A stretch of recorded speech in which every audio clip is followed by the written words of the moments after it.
Apa sih tujuannya mendapatkan atau mengambil alih Demokrat gitu? Kalau tujuannya adalah ingin membuat besar Demokrat, saya yakin ini mohon maaf Pak Muldoko nggak akan bisa. Ada dua alasannya. Yang pertama, Pak Muldoko belum punya pengalaman di partai politik dan menjadi pimpinannya. Waktu itu di Hanura kan sebentar dan gagal. Pasti dia menganggap kalau ada sejarah yang gagal itu dia nggak ada di situ tuh. Nah yang kedua adalah stempel gitu. Demokrat itu stempelnya SBY. Bahkan bukan AHY, SBY. Demokrat adalah SBY, SBY adalah Demokrat. Lah gimana caranya? Mau memimpin membesarkan Demokrat tanpa SBY. Jadi saya prediksi ini tujuannya jangka pendek.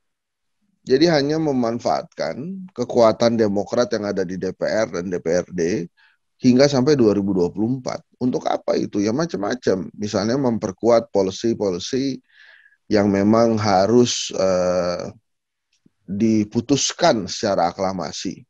Dengan adanya Demokrat ini kan 85% atau 90% mungkin kekuatan koalisi di parlemen gitu. Jadi macam-macam. Nah, kalau jangka pendek apa saja hal-hal yang akan diputuskan secara lebih kuat itu akan lebih banyak. Termasuk mungkin eh, perubahan masa jabatan presiden dan pejabat-pejabat lain misalnya. Nah, tapi kemudian apalagi selain itu? Ini sebetulnya safety net yang bagus untuk pemerintah kalau kemudian Demokrat masuk ke koalisi pemerintah.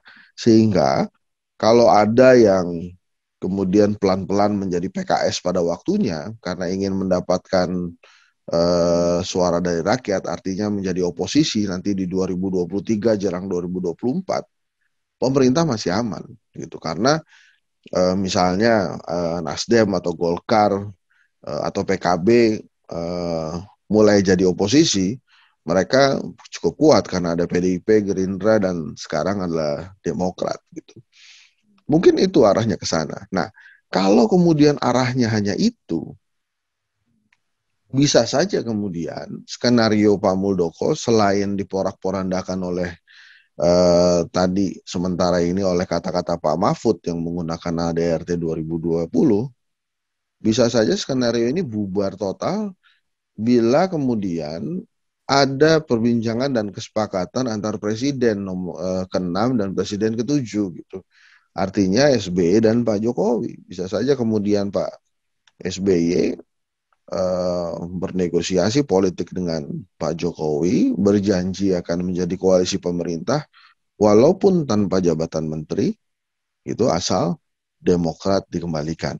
Nah, kalau hal itu terjadi, maka sebentar lagi kita akan lihat reshuffle nih.